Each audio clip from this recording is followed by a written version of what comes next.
แบบเนี่ยไรแล้วสาเรื่องที่ว่าเฮาสิอันนั้นแผนการ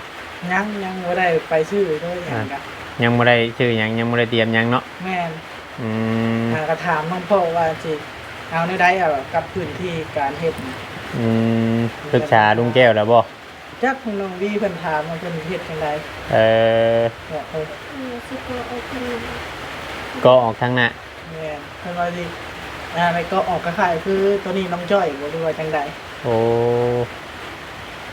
เดี๋ยวไว้บอกเนาะมีแต่อ้ายสิบอกว่าอันเงินจำนวนที่ว่าอ้ายจะอ้ายเอาให้มื้อนั้นนั้นมีแต่ว่าไว้ซื้อพวกพวกเส้นพวกอันเครื่องขายเนาะไว้ซื้อพวกเครื่องขายเครื่องหยังแล้วก็หม้อกับอันถังน้ำแข็งแล้วก็พวกอันพวกถ้วยอ้ายสิซื้อมาให้ใหม่โดยอ้ายสิซื้อมาให้ใหม่ตัวนั้นน่ะตัวนั้นเงินจำนวนที่อ้ายเอาให้น่ะมีแต่ว่าชุมเจ้าเก็บไว้ก่อนแต่ถ้าว่าเฮาได้พวกหม้อพวกถ้วยพวกอันนี้มาได้แต่จังไปถ้าว่าเฮาสิเปิดห้านเปิดหยังได้เฮาจังซื้อเครื่องตัวนั้นมาตัวชุมเจ้า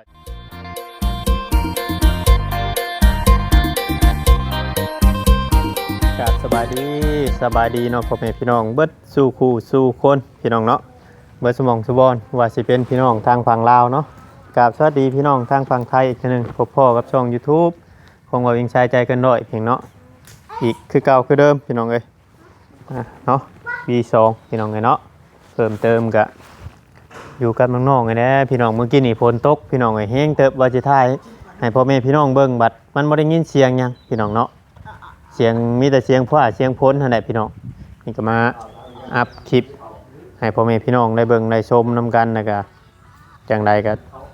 มาเบิ่งมาชมนำกันพี่น้องเนาะซื้อต้นมะม่วงมาปลูกพี่รีถึกฝนตกห้ำน้องพี่น้องคือว่าเฮาซื้อมา2 ต้นน้องพี่น้องเนาะคิดว่าจะเอาแบบต้นใหญ่ๆมันบ่มีพี่น้องเลยมีแต่ต้นประมาณนี้นี่แต่ต้นประมาณนี้แหละซื้อมาเป็นว่าปีหนึ่งตัวนี้ปีหนึ่งความเป็นกิ่งมันได้พี่น้องเป็นกิ่งมันปีหนึ่งน่าจะอันนั้นได้เก็บเพิ่นว่าได้กินเพิ่นน่ะขอแค่ว่าเฮาคั่วได้ไอ้ซีเมนต์ก้มเพิ่นอยู่พี่น้องซาเฮาเอาไปปลูกน้ำไห้น้ำนาเฮาก็บ่ได้รดปานใดพอได้ปิดอยู่พี่น้องก็ถือปีใดมองมันเป็นเนาะเพียงเนาะปีนี้ก็คือว่าขนาดมองปีนี้นะพี่น้องเนาะก็ฝนตกพี่น้องเมื่อกี้นี่เห็นบ่อน้ำอ่าง FC เนาะพี่น้องยังไม่ได้เมื่อจิตเข้ามาทางนี้ก็มีแต่2ไอ้น้องนี่ได้เข้ามาเมื่อนี้กันทางนี้นะพี่น้อง2 คนเฮานี่ได้เข้ามาลุยอยู่แถวๆนี้เนาะถ่ายให้พ่อแม่ FC ได้เบิ่งได้ชมนำกันบางคนบางนั้นเพิ่นก็ว่าเฮาว่าสิไปซื้ออันท่อมาต่อกันน่าสิเป็นมื้ออื่นบัดนี้พี่น้องเอ้ยเพราะว่ามันฝนตกเลยบ่เวียงกับพาวถ่ายคลิปแล้วก็สิกลับก่อนถ้ามันโยนลงมาอีกนี่มันยังมืดมาอยู่ถ้ามันโยนลงมาอีกวันนี้นะค่ำพี่น้องเอ้ยเนาะเมื่อค่ำหลายก็โอ้ยลูกสาวแฮงนั่นอยู่พี่น้องเอ้ยเนาะถ่าคอยอยู่แต่ละมื้อพี่น้องเอ้ยเดี๋ยวว่าคลิปนี้ก็เฮาก็สิได้ทักทายดีกว่าถามทางบ่ส่งเพิ่นเนาะเพียงเนาะจังไดมาถามกันก่อน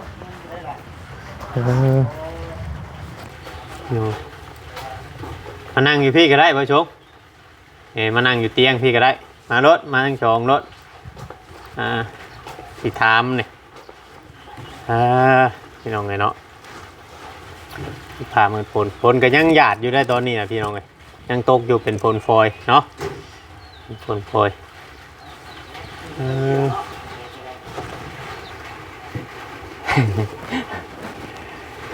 น้องพี่น้อง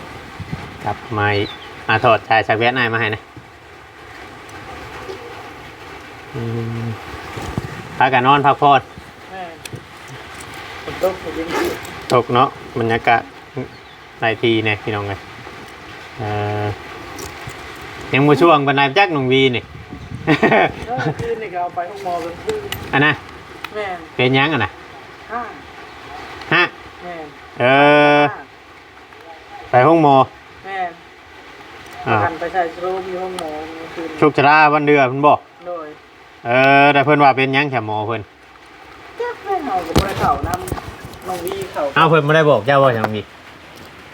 ฮะบ่ได้บอก งูมือจักเลยย่านตะเข็มอันนาตายแม่เนาะ เอาจางว่าแท้บัดเป็นไข่ทั้งไข่ทั้งหากได้บ่ แม่ อืม ไข่ตั้งหากแบบช่วงเอาไปห้องโมง อืม ไปใส่สโลมอยู่ขึ้น เออ พอดี12โมงแม่ขึ้นมา 12 โมงคืนนะ เลย เอออืมไปเข้าห้องหมอน้องเอ้ยเนาะเป็นฮะเคยเป็นอยู่บ่อาการนี้ เป็นเดือยอยู่บ่ โมเมนต์เพิ่นเอาเป็นข้อที่ด่านอยู่ประมาณนี้แหละ เออ แม่บอกได้ยินเพิ่นว่าเป็นข้อที่ด่าน เป็นข้อที่ดาด แม่คือสิประมาณนี้แหละได้ยิน ได้เพิ่นเอายาให้กินอยู่บ่หลังจากเฮาออกมาแต่ห้องหมอ เอา เอาให้อยู่อืม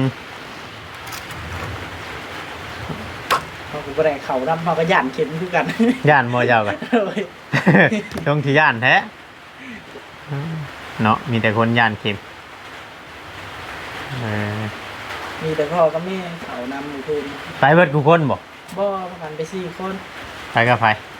น้องวีแล้วก็เฮาแล้วก็ทั้งพ่อทั้งแม่ อืมเอาตอนคืนก็มีคนประจำการอยู่หันอยู่เนาะ มีผู้คืนนะ เออ แต่งเวรยามกันเด้ อืมอืมเดี๋ยวเพิ่นฉีดยาให้บ่ฉีดให้บ่ โดย ฉีดยากระสีดบ่ เออบ่ได้ฮู้แล้วนี่คำบ่ถามก็บ่จักหยังได้คือบ่เห็นผู้ใดเว้าอีหยังคืออันสมอยจะมีอยู่คือบ่ได้มีผู้ใดเว้าว่าเป็นนั่น เอาอยู่เว้นน่ะตะคิดนะว่าสิบ่ไปเพราะว่าเพิ่นก็เมื่ออายุเพิ่นออกเมื่อยบ่แฮง บ่ แล้วพอดี7-8โมงแล้วบัดนี้ทั้งเมื่อยทั้งห้า อืม แล้วก็การไปบัดตะคิดถามคือว่าใครแน่แล้วเดี๋ยวแม่ก็ได้ บ่ เดี๋ยวเข้ากันยาก่อนบัดนี้ดึกๆเข้าบัดเดียวเมื่อยเข้าแล้วกันฮุบเอากันไปเลย อืม ถ้าเข้าเกิบก็ไม่ใช่เลย หน้ามันก็ไม่ทันอาบไปเลย เออบ่แม่นมีน้องบ่แม่นบ่ ย่านว่ามีน้องเอออาการห้างอาการหยังบางเทื่อบางทีมีแต่คนท้องน่าจะเป็นเนาะ แม่ อืม ทั้งเมย์เขาว่าเพิ่นเคยเป็นเมย์ว่า อืม เค จะ ย เป็น เป็น โค ตลอด จะเป็นโคดิดานติ แม่ โคดิดานนี้หลายคนอยู่ได้เป็นบางคนก็จะเพิ่นนั่นแบบไรกินยาอยู่ตัวนั้นหลานบ่เวียงเป็นข่วมไปเอายายุมุกกินยายุมุกแล้วก็คือบ่ได้อันนั้นเลยเดียวเอายาอยู่ไทยพุ่นอื เอา ม ไปอยู่ได้สักคราวนี่เฮากับคุณหมออยู่บ่ได้วินหัวเขาลูก ถือกินยาบ่ได้ แม่น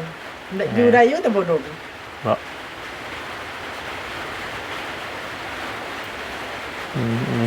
เนาะพี่น้องเนาะคือพี่น้องเลย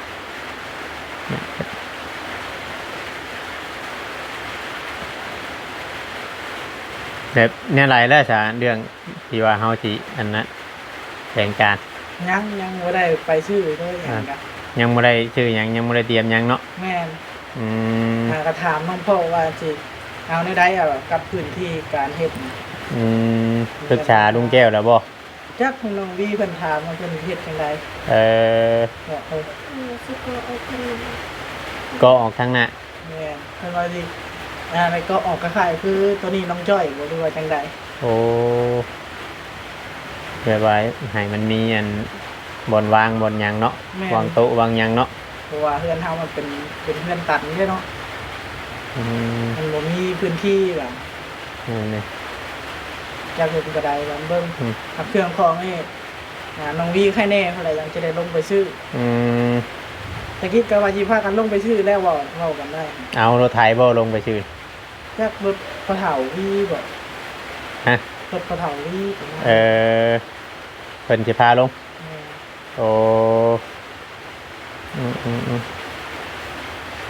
เลยเนาะมีแต่ว่าให้อาการของน้องวีแค่ไหนก่อนเนาะ แม่น โดยน้องพี่น้องมีแต่ว่าอ้ายกับสิบอกเนาะมีแต่อ้ายสิบอกว่าอันเงินจำนวนที่ว่าอ้ายจะอ้ายเอาให้มื้อนั้นมีแต่ว่าไว้ซื้อพวกพวกเส้นพวกอันเครื่องขายเนาะ โดย ไว้ซื้อพวกเครื่องขายเครื่องหยังแล้วก็หม้อกับอันถังน้ำแข็งแล้วก็พวกอันพวกถ้วยอ้ายสิซื้อมาให้ใหม่ โดย อ้ายสิซื้อมาให้ใหม่ตัวนั้นตัวนั้นเงินจำนวนที่อ้ายเอาให้นะมีแต่ว่าชุมเจ้าเก็บไว้ก่อน โดย แต่ถ้าว่าเฮาได้พวกหม้อพวกถ้วยพวกอันนี้มาได้แต่จังไปถ้าว่าเฮาสิเปิดห้านเปิดหยังได้เฮาจังซื้อเครื่องตัวนั้นมาตัวชุมเจ้าจังไปซื้อ โดย โดยในเรื่องจุดประสงค์เนาะจุดประสงค์ที่ว่าอ้ายบ่ได้แจ้งจำนวนเงินเนาะบาง FC เพิ่นก็ถามมาเพราะว่ามันเป็นจุดประสงค์ของผู้ใหญ่เพิ่นเพิ่นบ่ให้เฮาแจ้งให้เข้าใจนำกันเนาะพี่น้อง FC เพิ่นว่าบ่ต้องนั่นดอกเพราะว่าเพิ่นบ่ได้คิดหยังใดมีแต่ว่าขอให้น้องๆนี่ทำหน้าที่ตัวเองเนี่ยว่าทำสิ่งที่ว่าเฮาใฝ่ฝันอยากเฮ็ดหั้นนะ โดย มีแต่ว่าเขาถามว่าเพิ่นได้ช่วยเขามาในการซื้อหม้อซื้อถังน้ำของน้ำแข็งมาให้เจ้าแล้วก็มันก็สีเบาไปอีกเนาะ แม่น เบาไปตัวนี้อีก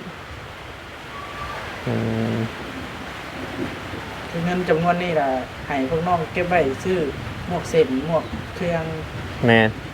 ซื้อเครื่องบัดเฮานั่นเด้บัดเฮามีห่านมีหยังแล้วก็แต่ว่าเฮาเครื่องเฮาสิขายหั่นแหละ โดย เครื่องเข้าห้านเฮาหั่นแหละ โดยหมวกอุปกรณ์ทั้งอ้ายที่ซื้อมา แม่น โดย แล้วฮอดนั้นมือใดอันนั้นก็อาจสิซื้อมา หรือว่าพังเบิงคำว่าน้องวีใครแน่หรือว่าเจ้าพานรถเพิ่นลงไปกะคำว่านั่นกะลงไปซิโนกะโทรหาอ้ายก็ซื้อใส่รถเพิ่นเจ้าถือขึ้นมาเด้อแบบนี้นะง่ายๆสมมุติว่า คันเป็นรถเพิ่นนี่สิได้จ้างเพิ่นพักได้จ้างเพิ่นพาลง โดยเพลงบ่เขาจ้างเพิ่นลงไปซิโน ค่าอยู่บ้านน่ะคนน่ะผู้ละ60วันนี้ค่าเครื่องค่าคองอีกถ้าสิเอารถไถลงหมดมีแตกลูกอยากบ่ฮอดชิโน ยันบ่ฮอดเนาะเบิ่งสภาพรถเจ้ามันบ่นั้นเพราะหนึ่งมาคือทางเงินบ่จิตนี่ก็ทั้งมือเราก็มาทั้งมือเราก็บ่มานะเราบ่มาคู่มือคืออ้ายเด้ โดย หากทางเบิ่งเดียวอ้ายสินั่นเดี๋ยวจังติดต่อกับมือใดเฮาบ่อันนั้นมือใดเฮาสะดวกเฮาก็ติดต่อกันและคำว่านั่นก็ให้ซื้อคำบ่จิตเราเข้ามาแบบว่ารอบเช้าคือว่าเทื่อเฮาบ่จักว่าเราเข้ามารอบใดเราเข้ามารอบเช้าก็ได้อันฝากเอาคือว่าเป็นอัน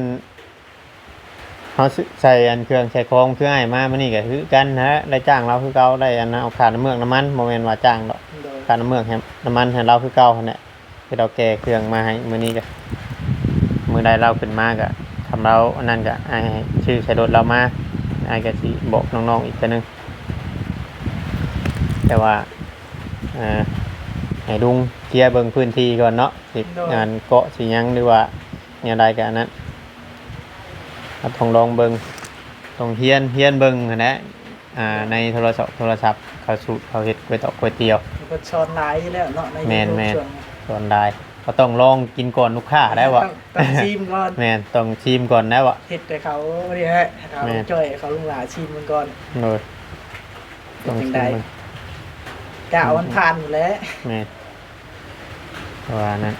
เพราะว่าหลักๆแล้วมันก็สินักน้ำทางน้ำแข็งและน้ำหม้อนี่แหละมันสิแพงนะทางผู้ใหญ่เพิ่นว่าเพิ่นสิซื้อให้เพราะว่าตัวนั้นก็ไว้ให้น้องๆกันไปซื้อเครื่องเขามาขายซะเพิ่นว่าแนวขายซะเพิ่นบ่ มันก็ได้ตัวนี้ก็ดีอยู่ว่าจะวางแผนกันไว้ว่า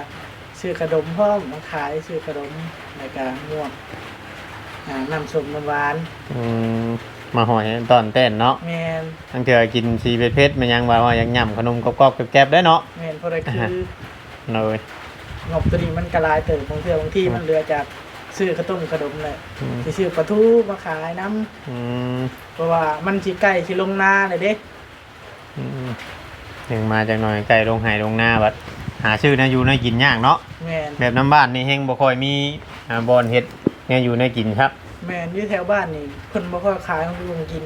เนาะ ส่วนหลายคันเฮาอยากซื้อก็มีแต่ลงไปซื้ออยู่บ้านเดือ เออ หมกปลาทูชิ้นหมูบ่ อืม หมกประมาณนี้แม่นได้ลงไปซื้อบ้านเดือเบิด เนาะ ในบ้านเฮานี่คือบ่มีเลย เขาตั้งบ่ได้ขายแต่ลายมาบ่คือว่าเนี่ยได้ จักคือหัวฉลังเห็นคันแบบเพิ่นเอาขึ้นมากะ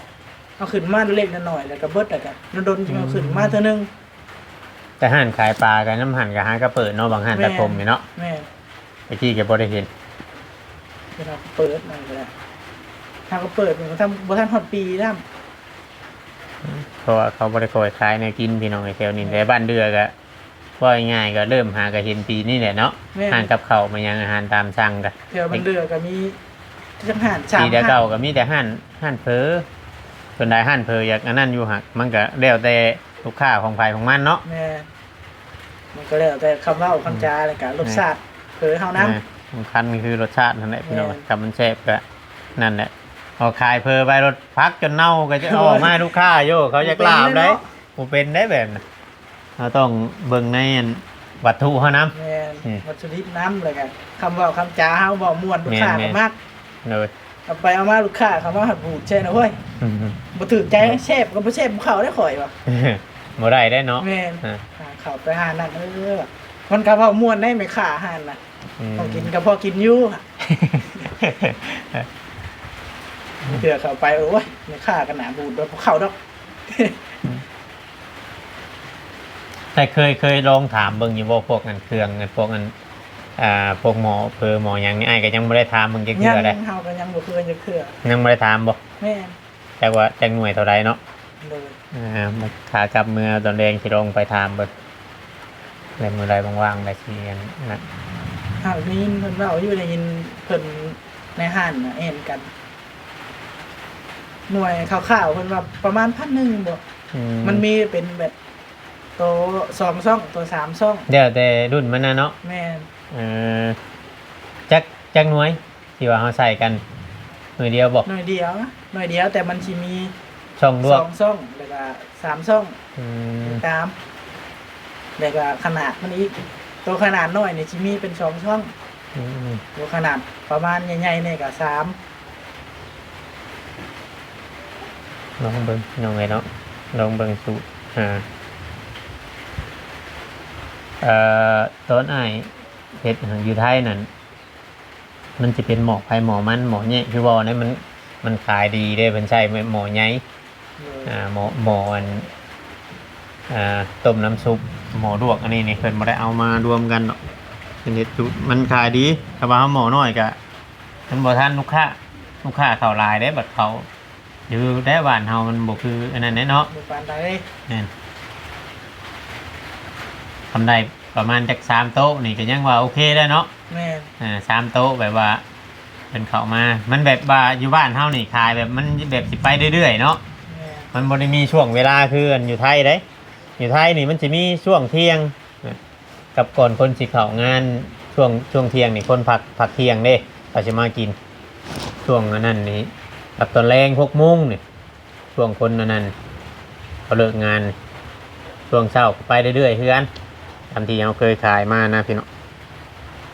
ผมคิดน่ะว่าสิพากันเฮ็ดตู้กระตูบแบบคือ ตูบแบบไร เล่นในหลังเฮือนน่ะเด้ตู้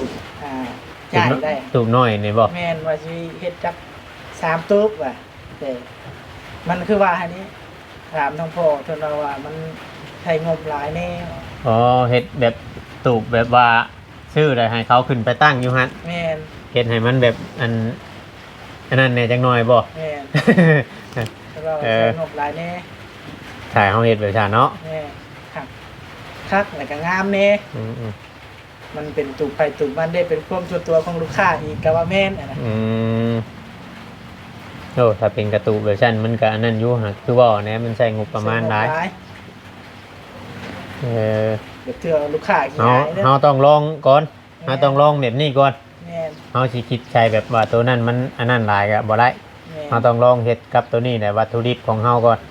ว่ามันสิประมาณใดสีมือเฮาสิผ่านได้ถูกใจโลนใจลูกค้าบ่เนาะ โดย แต่ว่าเฮาเฮ็ดผ่านแล้วเฮาจึ้งแหละนะเฮาเฮ็ดห้านเฮ็ดหยังนี่ก็เฮาก็เริ่มพัฒนาไปต่อไปอาจจะมีพวกลาบพวกก้อยคือหมู่เฮ็ดนี่แหละ โดย เห็นบ่ห้านอันนำทางนี่บ่แม่นแต่ห้านเผลอเด้ แม่น มีทั้งพัดพัดหยังมีครบต้องหลายอันนะเฮาจังอยู่รอด แม่น ต้องหลายอย่าง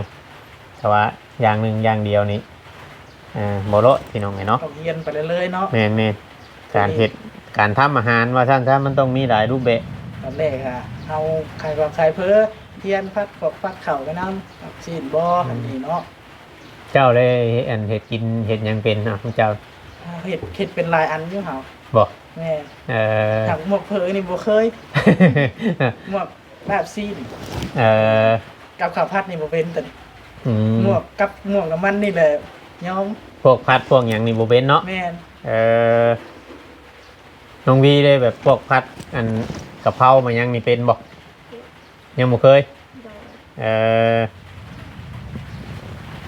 ต้องลองเนาะ ถ้าสิเป็นหมวกตกหมวกดำนี่ก็เฮ็ดได้อยู่เฮา อืม เคยตามตลอดก็พอกินอยู่บ่ พวก เชฟไป ส้ม ได้ ตำนี่บ่ แม่น ห่านมีแต่เอาตัวนี้แหละขู่ไปนำพวกส้มตำนี่ส้มตำแบบโตไปต้องลองไปก่อนเอาอันตัวนี้ก่อนสูตรลักตัวอันก๋วยเตี๋ยวนี่ก่อน เลย คือก็ต้มขนมมาหอยมาหยอดน้ำแต่ที่อ้ายกับโอ้ถ้าว่าน้องๆได้ชื่อถังน้ำแข็งแน่ได้ชื่ออันหม้อแน่เนี่ยชื่อถ้วยแน่นี้คือสียันว่าโอ้ว่ามันสีอันนั้นบ่งบนี่วะเดี๋ยวทางผู้ใหญ่เพิ่นตื่มเข้ามาอีกลองเบิ่งพี่น้องเลยเนาะว่านั้นในส่วนที่ว่าอ้ายมอบให้มื้อนั้นก็ไว้ชื่อพวกเส้นพวกน้ำซอสน้ำปรุงน้ำปลาเครื่องปรุงมันหั่นแหละมันก็บ่หลายปานใดดอกพวกอันสิรสมันยังน่ะว่าเฮาซื้อมาแต่ละมื้อนี่ก็บ่แม่นว่าเฮาซื้อหลายแล้วแหละของพวกนี้น่ะ เลย เฮาต้องมันไปตลาดมันไปซื้อเพราะว่าพวกเนื้อพวกหยังนี่เฮามาไว้ถึงบ่ได้เด้พวกเนื้อเน่าพวกหยังเน่านี่ลูกค้าบ่เข้าเด้เพราะบ่เข้าดอกห้านนั้นแล้วนี่ลูกชิ้นเน่าอ่ะ ลูกค้าบ่นั่นเด้ ใครเนี่ยอยู่วันนี้ไปซื้อแถววันเดือนนี่ก็ได้ มันมีเนาะ แม่น มันใกล้อยู่ตัวนี้พี่น้องเอ้ยมันใกล้อยู่แล้วก็น้ำหนีมันสิมีบ่งขาดซีนขาหยังเนาะ แม่น มันเอาง่ายอยู่ดอกพี่น้องเอ้ย ใกล้หมวกวัตถุดิบประมาณนี้ เนี่ยน้ำซุปมันก็หลักๆแล้วก็คือว่ากระดูกนั่นแหละกระดูกโคยมันยังไงแหละ แม่น กระดูกโคยมาต้มให้มันนัวใครอยากเสพอยากใหญ่แบบไรปรุงเอานะพี่น้องไงเนาะแต่ว่ามาแจ้งบอกน้องๆเพิ่นไว้ยันว่าเพิ่นนั้นซื้ออันพวกหมอพวกหยังก่อนนะพี่น้อง โดย ซื้อก่อนบ่เวียงเพราะว่าบ่เวียงบอกให้เพิ่นนั้นเป็นคนซื้อนะมื้อน่ะแบบวันนี้แหละผู้ใหญ่เพิ่นแจ้งมาอีกได้ว่าแต่เพิ่นก็ยังบ่ได้อันฝากเงินมาดอกมื้อนี้จากมื้อใดแต่ว่าเพิ่นแจ้งเพิ่นแจ้งบอกอ้ายไว้อ้ายมันแจ้งบอกน้องๆต่อเนาะเป็นอะไรดีใจอยู่บ่ เด้อดีใจ ดีใจอยู่เนาะ ได้ ลองเบิ่งคำบ่เฮ็ดก็บ่ฮู้อีหยังก็เราต้องเรียนเฮ็ดเรียนฮู้ไปเพราะว่าใจตะกี้ก็มักว่าอยากเฮ็ดน้ำปอกน้ำปั่นอยู่เด้เนาะ แม่นซื้อมาแบบเงินมาถึงบาทก็ได้เฮ็ดจ้อยตอนนั้น จนว่าซื้อเครื่องเงินมาพี่น้องเลย ชื่อได้เลยเครื่องปั้นตอนนั้น ซื้อเครื่องปั่นมาได้ยังบ่ได้นะยังบ่ได้ชิมฝีมือเพิ่นจะเชื่ออยู่ว่าเวียงเองก็ได้ มีแต่ประกันปั้นกินในเฮือนนะชื่อ เนาะ ช่วงวันเด็ดๆประกันปั้นกิน มีแต่ว่าให้น้องวีแค่แน่พุ่นแน่อาการแค่แน่แล้วจังทยอยคอยว่ากันใหม่แล้วปรึกษาลุงแก้วนำพุ่นแหละ โดย จะว่าเฮ็ดแบบไรว่าเขาสิเปิดห้านขายเครื่องขายหยังน้ำเพื่อนน้ำหยังกระถามเล่า แม่น พอโกะพอหยังนั่นแหละทางหน้าทางหยังพอนั้น รักในที่แม่นเคลียร์พื้นที่นี่แรกก่อน แม่น จะค่ะทางเบิ่งเพิ่นสิพาเฮ็ดมือใด อืม เพราะว่าเวียกทั้งพี่มันก็ยังหลายกว่าว่านี่ อยากช่วยเบียกน้องถวยหน่อยเนาะ แม่ อืม ตามเบิ่งเลยคือสิแม่นย่านสาวเพื่อนลุงสวยแล้วเพิ่นก็สิได้ออกไปเกาะเพิ่นครับ อื เกาะ มอืม ทางเบิ่งเถื่อเพิ่นพาออกไปเฮ็ดปูนก้อนก็มี ทางเบิงทางนี้ก็เรื่องเทือ มันเบิดงุบเบิดหยังเนาะ โดย มันก็ยังบ่แน่บ่นอนจักแนวใดพี่น้องให้ฟังเบิ่งไปนะมีแต่ว่าดีใจเนาะ โดย ดีใจอยู่มีแต่ว่าขอบบุญขอบคุณทั้งอันแม่เพิ่นเนาะ โดย ให้น้องขอบบุญขอบคุณทั้งแม่เพิ่นอีกเทื่อนึง จังใดก็ขอบคุณทั้งแม่เด้อนะที่ให้โอกาสลูก2คนได้ ก็บ่อยากออกเลย ดีใจเนาะ แม่ได้เปิดห้านได้เฮ็ดตามความฝันก็ขอให้แม่อยู่ดีมีแฮงความเจ็บบ่ให้ได้ความไข้บ่ให้มีปรารถนาสิ่งใดก็ขอให้ได้สิ่งนั้นถ้าแม่เฮ็ดงานการใดก็ขอให้ราบรื่นแม่ให้ลูกมาซ้ำนี้ก็ขอให้กลับหาแม่100เท่าพันเท่าเด้อสาธุก็ขอให้แม่อยู่เป็นโฮมโพโฮมใช้ให้ลูกๆแล้วก็น้องๆหลายคนนี่แหละแล้วก็สาธุ ดีใจเนาะ โดย น้องวีเฮงบ่เว้าหยังเลยโอ้น้องพี่น้องเนาะเอิ้นลูกค้าได้อยู่บ่แบบนี้ อันนั้นแหละพี่น้องเนาะคำอยู่ว่าคนน้ำบ้านเจ้าของนี่เว้าอยู่บ่ บ่ต้องอายเด้อกล้องเด้อเจ้าต้องพยายามเข้ากล้องเรื่อยๆจักหน่อยว่าเจ้าเปิดห้านแล้วข่อยสิไปเทสห้านเจ้าเจ้าสิเอิ้นลูกค้าแบบไร ตายบ่ได้เด้เนาะ ต้องอายบ่ได้เฮาเฮ็ดเพื่อหยังอันนี้เฮาเฮ็ดเพื่ออนาคตของเฮาเด้ แม่ ต่อไปบัดมีลูกมีเต้าพวกเฮายังบ่มีลูกมีหยังไงต้องเฝ้าหาเฝ้าเก็บเงินคำมันเฮาเฒ่าเฮาโอไปแล้วมันยากเนาะ แม่นเฮ็ดหยังก็เฮ็ดตอนเฮายังมีเหือมีแห้งอยู่เลย แม่น ก็ยังหันยังแห้งอยู่ ๆโดยพี่น้องเนาะก็สิประมาณนี้แหละพี่น้องเนาะสบายดีเด้อน้องเด้อ สบายดี พี่น้องเนาะเดี๋ยวว่าประมาณนี้พี่น้องเนาะฝนกระตกพี่น้องเอ้ยฝนกระตกบล็อกบอกแปลกเดี๋ยวเฮาก็สิได้ กลับแน่บัดนี่โอ้มันสิไปตกทางชะโนพุ่นบ่จักบัดนี่ตกทางเมื่อบ่จักคือมืดไปทางพุ่นบัดเนาะสิได้มื้อนั้นกะพี่น้องเอ้ยพี่น้องเนาะว่าสิซื้ออันท่อมายังมาเลินกับมื้อนี้ฝนตกฝนยังแล้วสิได้แย่งง่ายแต่ถ้าเฮาสิเฮ็ดกับเมื่อบ่ได้อีกมื้อนี้พี่น้องจังใดก็อยู่ดีมีแฮงเบ่ทุกผู้ทุกคนเนาะ FC ทางฝั่งลาวฝั่งไทยหรือว่าทางต่างประเทศพี่น้องเอ้ยที่เข้ามาเบิ่งมาชมเนาะเข้ามาสนับสนุนคลิปช่อง YouTube ของว่าเวียงพี่น้องเอ้ยคลิปนี้ก็ลำลาไปก่อนพี่น้องเนาะขอกล่าวคำว่าสบายดีเบ่ทุกผู้ทุกคนเด้อเนาะ